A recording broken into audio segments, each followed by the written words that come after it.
Apprenticeship portal में आप सभी कैंडिडेट्स का स्वागत है। इस वीडियो में आप जानेंगे कि इस पोर्टल में अपना रजिस्ट्रेशन कैसे किया जाए। सबसे पहले आप ब्राउजर के सर्च बार में www.apprenticeshipindia.org को टाइप करेंगे। वेबसाइट के खुलने के बाद आप स्क्रीन के टॉप राइट साइड पर बने रजिस्टर के बटन को क्लिक करेंगे। क्लिक करने के बाद आपको स्क्रीन पर 4 ऑप्शंस दिखाई देंगे, जिसमें से आपको कैंडिडेट के ऑप्शन को क्लिक करना है। क्लिक करने के बाद कैंडिडेट रजिस्ट्रेशन का एक पेज ओपन होगा। जिस डायलॉग बॉक्स के आगे लाल रंग के स्टार का निशान चिन्हित होगा, उसमें डिटेल्स को भरना अनिवार्य है। पर्सनल डिटेल्स के इस फॉर्म में आपको अपनी पर्सनल डिटेल्स को भरना होगा। इस बॉक्स में आप अपना वैलिड ईमेल आईडी डालकर अपना एक पासवर्ड बनाएंगे। भविष्य में इसी ईमेल आईडी पर आपसे व्यवहार किया जाएगा और लास्ट में सबमिट के डायलॉग बॉक्स को क्लिक करके आप इस पोर्टल में सक्सेसफुली रजिस्टर हो जाएंगे। इसके बाद आपकी रजिस्टर्ड ईमेल आईडी पर इस रजिस्ट्रेशन को एक्टिवेट करने के लिए एक लिंक भेजा जाएगा, जिसे क्लिक करके आप एक्टिवेट करेंगे। एक्टिवेट करने के बाद एक नया पेज ओपन होगा, जिसके राइट साइड टॉप पर हरे रंग से यूजर एक्टिवेटेड सक्सेसफुली लिखा हुआ आएगा, जिसका मतलब है कि आप इस पोर्टल में सक्सेसफुली रजिस्टर या एक्टिवेट हो चुके हैं। वीडियो के इस भाग में बस इतना ही। बाकी की जानकारी हमारे अगले वीडियो में दी जाएगी। तो स्टूडेंट्स, अप्रेंटिसशिप पोर्टल पर रजिस्ट्रेशन करने के लिए हमें सबसे पहले अपने मोबाइल, लैपटॉप या कंप्यूटर जो भी हमारे पास उपलब्ध है उसमें गूगल को ओपन कर लेना है। गूगल ओपन कर लेने के बाद गूगल के सर्च बॉक्स पर हमें टाइप करना है अप्रेंटिसशिप इंडिया और इसको टाइप करने के बाद हमें सर्च कर लेना है। सर्च रिजल्ट में हमें अप्रेंटिसशिप इंडिया की ऑफिशियल वेबसाइट का लिंक ऊपर की ओर देखने को मिल जाएगा। इस पर हमें क्लिक कर देना है। क्लिक करने के पश्चात हम अप्रेंटिसशिप इंडिया की ऑफिशियल वेबसाइट पर पहुंच जाएंगे। आप सभी की सुविधा के लिए ऑफिशियल वेबसाइट का लिंक मैं इस वीडियो के डिस्क्रिप्शन में डाल दूंगा। वेबसाइट पर आने के बाद हमें सबसे पहले अपना रजिस्ट्रेशन करना है। रजिस्ट्रेशन के लिए ऊपर की ओर कैंडिडेट लॉगिन एंड रजिस्टर का एक ऑप्शन आपको मिल जाएगा। इस पर हमें क्लिक कर देना है। क्लिक करने के बाद सबसे पहले लॉगिन एज कैंडिडेट का एक विकल्प ऑलरेडी सेलेक्ट आएगा। अगर हमने पहले से अपना रजिस्ट्रेशन करके प्रोफाइल बना रखी है तो हम यहाँ पर अपनी ईमेल आईडी डालकर यहाँ पर सबमिट करके लॉगिन कर पाएंगे। लेकिन अपना रजिस्ट्रेशन का हमें करना है तो हम रजिस्टर एज ए कैंडिडेट को यहाँ पर सेलेक्ट कर लेंगे। सेलेक्ट करने के बाद हमें हमारा मोबाइल नंबर और ईमेल आईडी जो कि चालू हो यहाँ पर डाल देना है। उसके बाद रजिस्टर ऑप्शन पर क्लिक कर देना है। रजिस्टर के बाद हमारे जो मोबाइल नंबर है उस पर एक ओटीपी जाएगा। ओटीपी को हमें यहाँ पर एंटर करके हमें सबमिट कर देना है। ओटीपी डालकर हम सबमिट कर देते हैं। सबमिट करने के बाद हमारे यहाँ जो रजिस्ट्रेशन है वो सक्सेसफुली हो गया है। यहाँ पर हमें हमारा रजिस्ट्रेशन नंबर शो होने लग गया है। इसके अलावा एक एक्टिवेशन लिंक हमारे ईमेल आईडी पर जो हमने ईमेल आईडी एंटर करी थी वहां पर जाएगा और उस एक्टिवेशन लिंक पर जाकर हमें यहाँ पर डेट और टाइम दिया हुआ है। इस डेट और टाइम से पहले लिंक पर जाकर हमारी प्रोफाइल एक्टिवेट करनी है। फिलहाल हम रजिस्ट्रेशन नंबर जो है नोट कर लेते हैं, जो अप्रेंटिस कोड इसको नोट कर लेते हैं और ओके करके हमारी ईमेल आईडी को खोलते हैं। ईमेल आईडी को खोलने के बाद आप देखेंगे वेबसाइट से एक मेल आया हुआ है यूजर वेरिफिकेशन का। इस पर हम चले जाते हैं। इस पर जाने के बाद आप देखेंगे सबसे पहले हमारा रजिस्ट्रेशन नंबर दिया हुआ है और एक्टिवेट का एक बटन दिया हुआ है। हमें एक्टिवेट वाले बटन पर क्लिक कर देना है। एक्टिवेट वाले बटन पर क्लिक करने के बाद कुछ प्रोसेसिंग होगी और ऊपर की ओर आप देखेंगे यूजर एक्टिवेटेड का मैसेज शो हो रहा है, यानी हमारी ईमेल आईडी और हमारे मोबाइल नंबर एक्टिवेट हो चुके हैं। अब हमें दोबारा से कैंडिडेट लॉगिन एंड रजिस्टर पर क्लिक करना है। यहाँ पर लॉगिन एज कैंडिडेट को हमें सेलेक्ट रहने देना है और अपनी जो रजिस्टर्ड ईमेल आईडी थी जो हमने अभी डाली थी वो दोबारा से यहाँ पर डाल देनी है। डालने के बाद हमें सबमिट करना है। सबमिट करने के बाद नया पेज ओपन हो जाएगा। यहाँ आप देखेंगे the OTP send to mobile number, यानी आपका जो रजिस्टर्ड मोबाइल नंबर है वहां पर एक ओटीपी चला गया है। अब आपको नीचे की ओर आना है। यहाँ आपको आपके मोबाइल पे जो ओटीपी गया है वो एंटर करके लॉगिन कर लेना है। तो अगर आपके मोबाइल नंबर को आप अपडेट करना चाहते हैं तो नीचे की ओर अपडेट मोबाइल नंबर का ऑप्शन है। इस पर जाकर आप अपने मोबाइल नंबर को अपडेट कर सकते हैं। तो ओटीपी डालकर हम लॉगिन कर देते हैं। लॉगिन करने के बाद हम हमारी प्रोफाइल के डैशबोर्ड पर पहुंच जाएंगे। यहाँ पर आपको काफी सारे ऑप्शन नजर आ रहे होंगे जिनके बारे में मैं आपको एक एक करके बताने वाला हूं। सबसे पहले आप देखेंगे 0% आपको लिखा हुआ नजर आ रहा होगा। इसका मतलब है आपकी जो प्रोफाइल है अभी 0% ही कंप्लीट है, यानी बिल्कुल भी कंप्लीट नहीं है। हमें इसे 100% कंप्लीट करना है।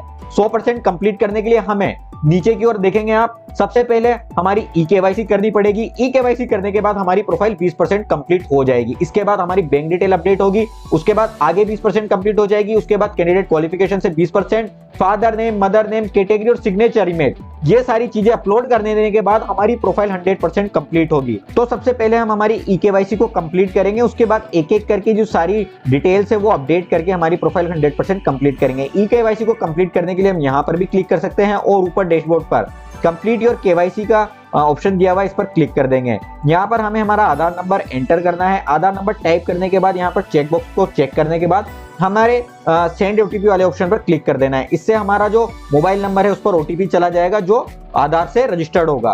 ओटीपी टाइप करने के बाद हमें वेरीफाई वाले बटन पर क्लिक कर देना है। वेरीफाई वाले बटन पर क्लिक करने के बाद यहाँ पर एक विंडो ओपन होगी, इसमें हमें हमारा डिस्ट्रिक्ट सेलेक्ट कर लेना है और नीचे की ओर हमारे पिताजी का नाम यहाँ पर शो हो रहा होगा और उनसे हमें रिलेशनशिप हमारी यहाँ पर सेलेक्ट करनी होगी, जैसे कि मैं फादर सेलेक्ट कर लेता हूँ। इसके बाद हमें गो वाले बटन पर क्लिक कर देना है। इसके बाद आप देखेंगे ई-केवाईसी डन सक्सेसफुली का मैसेज ऊपर की ओर शो हो गया है और आपकी प्रोफाइल 30% कंप्लीट हो चुकी है। आप नीचे की ओर देखेंगे यहाँ पर ई-केवाईसी जो कि 20% कंप्लीट हुई थी, उसके आगे एक्शन वाला ऑप्शन हट गया है, यानी कि हम इसे कंप्लीट कर चुके हैं। इसी तरीके से फादर नेम जो कि हमने अभी एंट्री की थी वो भी 10% कंप्लीट हो गया है और हमारी प्रोफाइल 30% इन दोनों को मिला के कंप्लीट हुई है और इसके आगे भी अपडेट वाला ऑप्शन हट गया है। आगे बढ़ने के लिए अब हमें हमारी बैंक डिटेल अपडेट करनी होगी। बैंक डिटेल अपडेट करने से पहले हमेशा आपको आपकी केवाईसी कंप्लीट करनी है, उसी के बाद आपको बैंक डिटेल अपडेट करनी है, जैसा कि यहाँ पर लिखा हुआ भी है। तो हम अपडेट बैंक डिटेल वाले ऑप्शन पर क्लिक कर देंगे, यहाँ पर एडिट वाले ऑप्शन पर क्लिक कर देंगे। यहाँ पर आपको आपका नाम देखने को मिल जाएगा, चूंकि आप ई-केवाईसी आपकी कर चुके हैं। यहाँ पे अलाउड फॉर डीबीटी वाले ऑप्शन में यस दिखाई दे रहा है, यानी कि आपका जो आधार है वो बैंक से लिंक है, इसलिए यहाँ पर यस दिखाई दे रहा है। आपका जो अकाउंट है वो आधार से लिंक होना जरूरी है, क्योंकि आपको जो अप्रेंटिसशिप ट्रेनिंग के दौरान स्टाइपेंड का पैसा मिलता है ये 2 भागों में मिलता है। एक भाग तो आपकी जो कंपनी है, जिस कंपनी से आप अप्रेंटिसशिप कर रहे हैं वो देती है, और एक भाग आपको जो सेंट्रल गवर्नमेंट है, स्टेट गवर्नमेंट है, उसके द्वारा आता है। जो सेंट्रल गवर्नमेंट स्टेट गवर्नमेंट वाला जो पैसा होता है ये उसी अकाउंट में आता है जो आधार से लिंक होता है। तो यहाँ पर आपको आपका अकाउंट जरूर लिंक करवा लेना है आधार से। इसके बाद आपको आपका अकाउंट नंबर डालना है, अकाउंट टाइप सेलेक्ट करना है, IFSC कोड डालना है, बैंक नेम यहाँ पर लिस्ट में आपको सेलेक्ट करना है और यहाँ चेकबॉक्स पर आपको चेक करना है, जिससे कि आपका जो सेंट्रल गवर्नमेंट स्टेट गवर्नमेंट वाला अप्रेंटिसशिप ट्रेनिंग का पैसा है वो इस अकाउंट में आ सके। यहाँ आपको एक चीज ध्यान देनी है, अलाउड फॉर डीबीटी में अगर आपका अकाउंट नो आता है तो आपको आपका अकाउंट आधार से लिंक करवाना है। उसके बाद आपको चेकबॉक्स पर चेक करके आपके अकाउंट डिटेल्स डालनी है। तो हम सारी डिटेल डाल देते हैं। सबमिट करने के बाद ऊपर की ओर हमें मैसेज शो हो गया है, your bank detail update successful, यानी हमारा बैंक अकाउंट अपडेट हो चुका है। वापस डैशबोर्ड पर आ जाते हैं और जैसा कि हम देख सकते हैं हमारी जो प्रोफाइल है वो 50% कंप्लीट हो चुकी है। अब हमें हमारी बची हुई 50% प्रोफाइल को कंप्लीट करके हमारी प्रोफाइल को 100%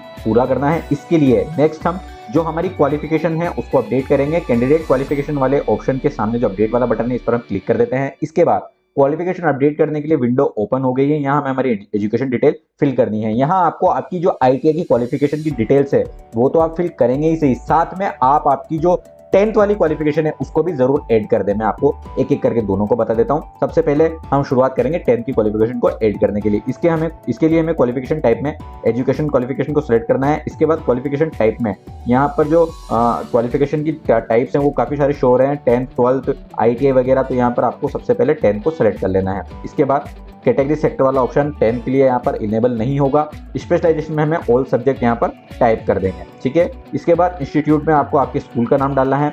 एग्रीगेट मार्क्स में जो अंक आपने आपकी 10वीं कक्षा में प्राप्त किए हैं वो आपको यहाँ पर डाल देने हैं। टोटल मार्क्स में आपके टोटल मार्क्स आएंगे, परसेंटेज ऑटोमेटिकली निकल जाएगी, ठीक है। इसके बाद जो आपकी 10th स्टार्ट हुई थी, यानी जब आपका सेशन स्टार्ट हुआ था 10th का, उसकी डेट आपको डाल देनी है। और 10th का जो सेशन आपका खत्म हुआ था, यानी जब आपका एग्जाम पूरा हो गया था, वो आप यहाँ पर डेट डाल सकते हैं, ठीक है। इसके बाद आपको यहाँ पर चूज फाइल में आपकी जो 10th की मार्कशीट है उसको सेलेक्ट करके अपलोड कर देना है। ये जो अपलोड करेंगे 4 MB से ज़्यादा की आप अपलोड नहीं कर सकते, और जो आपको स्कैन करना है वो JPG PDF में आप स्कैन करके अपलोड कर सकते हैं, ठीक है। ये तो बात हुई 10th की। अब बात करते हैं ITI के डॉक्यूमेंट्स को अपलोड करने की, एंट्री करने की। तो एजुकेशन क्वालिफिकेशन ही हम सेलेक्ट करेंगे। इसके बाद क्वालिफिकेशन में यहाँ पर आपको बीच में ITI का ऑप्शन दिख जाएगा, ITI को आप सेलेक्ट कर लेंगे।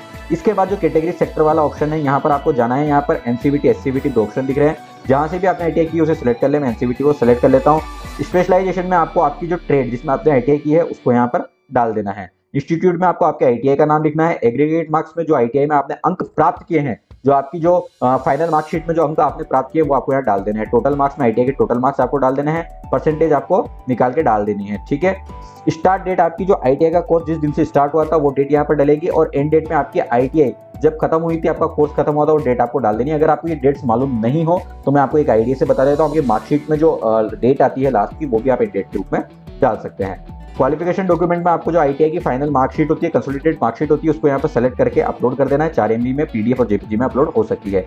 डॉक्यूमेंट्स अपलोड करने के बाद हम यहाँ पर अपडेट कर देंगे। अभी मैं एक डॉक्यूमेंट अपलोड कर देता हूँ। स्टूडेंट यहाँ आपको एक चीज़ ध्यान देनी है, एजुकेशन डिटेल ऐड करने के दौरान जब इंस्टीट्यूट का नेम या स्पेशलाइजेशन में आप एंट्री करेंगे, कुछ चीज़ लिखेंगे, तो यहाँ पर आपको स्पेशल कैरेक्टर एंटर नहीं करने, जैसे कि कोमा, फुल स्टॉप इत्यादि। अगर आप ऐड करेंगे तो इस तरीके से यहाँ पर मैसेज आएगा कि the institute format is invalid. ठीक है, जैसे मैंने स्पेशल कैरेक्टर को हटा दिया है, फिर अपडेट करेंगे तो आप देखेंगे कि आपकी प्रोफाइल सक्सेसफुली अपडेट हो जाएगी। अदरवाइज अगर स्पेशल कैरेक्टर डाल के आप ऐड करेंगे तो आप प्रोफाइल आपकी कंप्लीट नहीं होगी। तो ये अपडेट सक्सेसफुली का मैसेज आ गया है, हमारी क्वालिफिकेशन अपडेट हो चुकी है। अब हम हमारी प्रोफाइल पर पहुंच चुके हैं। ये हमारी प्रोफाइल है, आप इसको प्रोफाइल को देख सकते हैं। ये जो प्रोफाइल है ये अब 70% कंप्लीट हो गई है। अब मैं वापस से अपने डैशबोर्ड पर आ जाता हूँ। डैशबोर्ड पर आने के लिए ऊपर की ओर मैं डैशबोर्ड वाले ऑप्शन पर चला जाता हूँ। ठीक है, डैशबोर्ड पर आने के बाद आप देखेंगे कि आपकी जो प्रोफाइल 70% यहाँ पर भी बता रहा है। नीचे की ओर आने के बाद हम देखेंगे कि अब हमें हमारी प्रोफाइल 100% पूरा करने के लिए हमारा मदर नेम, कैटेगरी और सिग्नेचर इमेज, ये 3 चीजों को अपडेट करना शेष रह गया है। इन तीनों ही चीजों को हम एक साथ अपडेट करने वाले हैं। तो इसके लिए अपडेट वाले ऑप्शन पर हम क्लिक कर देंगे। ठीक है, अपडेट वाले ऑप्शन पर क्लिक करने के बाद हम बेसिक डिटेल वाले कॉलम में पहुंच गए। यहाँ हम देखेंगे कि आपका जो नाम है, मोबाइल नंबर है, ये आप लॉक आएगा, इसमें आप किसी प्रकार का परिवर्तन नहीं कर सकते। अदर जो चीजें हैं जैसे कि आपका फादर नेम है, इसमें आप परिवर्तन कर सकते हैं। और जो डिटेल्स हमें एंट्री करनी है, जो डिटेल्स में एंटर नहीं है, वो आप चेक कर ले और उनको एंटर कर दें। जैसे कि मदर नेम वाला जो कॉलम है, जहाँ पर हमें मदर नेम हमें डालना है, मदर नेम मैं यहाँ पे डाल देता हूँ। और मदर नेम वाले कॉलम के ऊपर आप देखेंगे यहाँ पर एक स्टार बना हुआ है रेड कलर में। तो ये जो कॉलम जिसपे रेड स्टार बना हुआ है, ये तो आपको एंटर करना जरूरी है, ये आप समझ लें। मदर नेम एंटर करने के बाद अगला ऑप्शन आप देखेंगे आईडी प्रूफ टाइप का दिया हुआ है।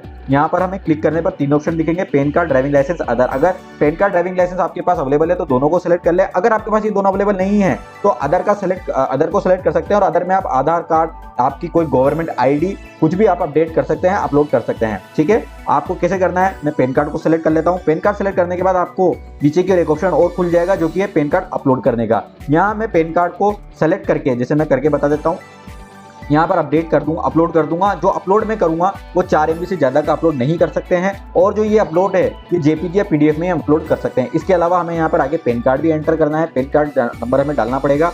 नीचे की ओर हम देखेंगे स्टेट ऑफ डोमाइसिल यहाँ पर दिया हुआ है, लेकिन इसके ऊपर रेड स्टार मार्क नहीं लगा हुआ। यहाँ पर आपको जो आपका मूल निवासी प्रमाण पत्र है वो डालने के लिए भी कहा जा रहा है, लेकिन ये कंपलसरी नहीं है। सबसे पहले स्टेट ऑफ डोमाइसिल में आप आपका जो मूल निवासी वाला राज्य है, जिस राज्य के आप मूल निवासी हैं, वो यहाँ पर आप सेलेक्ट कर सकते हैं और सपोर्टिंग डॉक्यूमेंट के रूप में आपका मूल निवासी अपलोड कर सकते हैं। लेकिन जैसा कि मैंने बताया ये मैंडेटरी नहीं है। अगर आप मूल निवासी अपलोड नहीं भी करते हैं तो कोई दिक्कत नहीं होने वाली। नीचे की ओर आप देखेंगे कैटेगरी का एक ऑप्शन दिया हुआ है, इसमें आपको आपकी कैटेगरी सेलेक्ट करनी है। इसके बाद आपको ये अपलोड करने की आवश्यकता नहीं पड़ेगी। नीचे आप देखेंगे कि आपको आपका सिटी का नाम यहाँ पर डालना है, बगल में इसमें इसको डालना भी मैंडेटरी है। नीचे आपको आपके एड्रेस लाइन में आपका एड्रेस डालना है। और इसके बाद नीचे की तरफ आप और बढ़ेंगे तो आपको आपका स्टेट सेलेक्ट करना है, आपका डिस्ट्रिक्ट सेलेक्ट करना है, आपका पिन कोड सेलेक्ट करना है। और लास्ट में कैंडिडेट सिग्नेचर इमेज में आपको आपका सिग्नेचर अपलोड कर देना है। आपका सिग्नेचर भी आपको JPG में अपलोड करना है, ये PDF में अपलोड नहीं होगा। और जो आपका सिग्नेचर है ये 4 MB से ज्यादा का अपलोड नहीं कर सकते। नीचे की ओर आपको अबाउट मी का एक ऑप्शन दिखाई देगा। यहाँ पर आपको आपके बारे में एक शॉर्ट डिस्क्रिप्शन इंग्लिश में लिखना है। आपका नाम लिख देना है, I have completed my ITI from this institute, आपके इंस्टीट्यूट का नाम,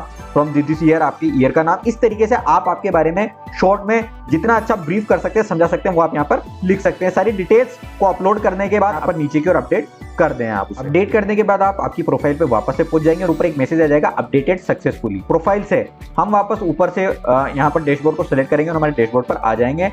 अब आप चेक करेंगे कि आपकी प्रोफाइल 100% कंप्लीट हो चुकी है। अब आप किसी भी वैकेंसी में अप्लाई कर सकते हैं। अब मैं आपको एक और चीज बता देता हूं कि आपको अगर आपकी प्रोफाइल में कोई परिवर्तन करना है, जैसे कि आपको आपके एड्रेस में परिवर्तन करना है, आपको आपकी किसी भी प्रकार की डिटेल में कुछ परिवर्तन करना है, तो आप अपडेट प्रोफाइल का यहाँ पर ऑप्शन दिखाई दे रहा है, इस पर आप जाएंगे। अपडेट प्रोफाइल वाले ऑप्शन पर जाने के बाद आपकी प्रोफाइल ओपन हो गई है। यहाँ पर अबाउट मी, कॉन्टैक्ट, एजुकेशन और प्रेफरेंस 4 ऑप्शन आपको दिखाई दे रहे हैं। सबसे पहले आपको अबाउट मी में अगर आप आपके बारे में आपकी जो डिटेल्स है, आपका नाम, एड्रेस वगैरह में कोई परिवर्तन करना चाहते हैं, यहाँ पर आपको इसे सारे ऑप्शन देखने को मिल जाएंगे। आप सारे ऑप्शन पढ़ सकते हैं। इनमें कोई परिवर्तन करना चाहते हैं तो यहाँ से आप एडिट वाले ऑप्शन पर जाकर उसमें परिवर्तन कर सकते हैं। कॉन्टैक्ट डिटेल में अगर कोई परिवर्तन करना चाहते हैं तो कॉन्टैक्ट डिटेल में यहाँ से प्रोफाइल से परिवर्तन हो जाएगा, अबाउट मी से परिवर्तन हो जाएगा। अगर हमारी एजुकेशन में कोई परिवर्तन करना चाहते हैं, कोई एजुकेशन क्वालिफिकेशन में ऐड करना चाहते हैं, तो एजुकेशन में ऐड क्वालिफिकेशन वाले बटन पर क्लिक करके हम हमारी क्वालिफिकेशन को ऐड कर सकते हैं, इसमें कोई सुधार कर सकते हैं। नीचे की ओर एक प्रेफरेंस का एक ऑप्शन दिया हुआ है, इस पर हम एडिट का ऑप्शन पर चल जाते हैं। प्रेफरेंस में हमने जिस ट्रेड में आईटीआई की हुई है उससे संबंधित यहाँ पर कीवर्ड सेलेक्ट कर लेने, जैसे तो जो भी कीवर्ड हमारी ट्रेड से संबंधित है उसे हम ड्रैग एंड ड्रॉप से सेलेक्ट कर सकते हैं। जैसे मैं कि इलेक्ट्रिशियन से रिलेटेड कीवर्ड सेलेक्ट कर लेता हूँ, आईटीआई इलेक्ट्रिशियन में सेलेक्ट कर लेता हूँ। इलेक्ट्रिशियन के कितने भी कीवर्ड मैं यहाँ पर सेलेक्ट कर सकता हूँ, इसकी कोई सीमा नहीं है। इससे क्या होगा, हमारी प्रोफाइल हमारे ट्रेड से संबंधित जो है आइडेंटिफाई हो जाएगी इस पोर्टल पर, तो इलेक्ट्रिशियन से रिलेटेड जो भी चीजें हैं वो हमें मिल पाएगी। इसके बाद हम यहाँ पर हमारी प्रोफाइल को अपडेट कर देंगे। अपडेट करने के बाद प्रेफरेंस अपडेट सक्सेसफुली का मैसेज आ गया है और हम हमारी प्रोफाइल पर दोबारा से पहुंच चुके हैं। कई सारी वैकेंसी जो कि ऑफलाइन मोड पर होती है, वहां पर आपको आपकी प्रोफाइल की प्रिंट भेजनी पड़ती है, तो आपकी प्रोफाइल की प्रिंट आप यहां से निकाल सकते हैं। इसके लिए आपको कंप्यूटर में आपको लॉगिन करना पड़ेगा और इस पेज को आप यहां पर कंप्यूटर से प्रिंट कर पाएंगे। ठीक है, इसके अलावा आपका जो रजिस्ट्रेशन नंबर है उसे आप यहाँ पर ऊपर की ओर क्लिक करके यहाँ पर देख सकते हैं। इसके अलावा शुरुआत में जब हम रजिस्टर किया था वहां पर भी हमारा रजिस्टर्ड नंबर शो हो गया था, तो उसे भी आप प्रिंट कर सकते हैं। अब वापस से हम डैशबोर्ड पर चले जाएंगे। डैशबोर्ड पर आपको जो पुराने विकल्प है वो आपको अच्छे से समझ में आ गए होंगे। इसके अलावा 3 विकल्प कॉन्ट्रैक्ट, एप्लीकेशन, न्यूट्रिशन, रिसीप्ट के भी आपको दिख रहे हैं। आप अप्रेंटिसशिप के लिए जब कोई कॉन्ट्रैक्ट साइन करेंगे तो वो कॉन्ट्रैक्ट में आपको शो होने लगेगा। एप्लीकेशन में आपकी कोई भी एप्लीकेशन यहाँ शो हो जाएगी। इसके अलावा कॉन्ट्रैक्ट साइन करने के लिए किसी भी प्रकार का इन्विटेशन आपको यहाँ पर शो हो जाएगा। अप्रेंटिस की वैकेंसीज को आप किस तरीके से सर्च कर सकते हैं, कंपनीज को किस तरीके से सर्च कर सकते हैं, इसकी जानकारी के लिए आप आई बटन पर क्लिक करके हमारी वीडियो देख लें। आपकी प्रोफाइल को आप लॉग आउट करके, जैसा मैंने आपको शुरुआत में बताया था, दोबारा से लॉगिन कर पाएंगे। स्टूडेंट्स, उम्मीद है कि इस वीडियो में दी गई सारी जानकारी देखकर आप खुद अपना रजिस्ट्रेशन अप्रेंटिस प्रोफाइल पर आप 100% कर पाएंगे।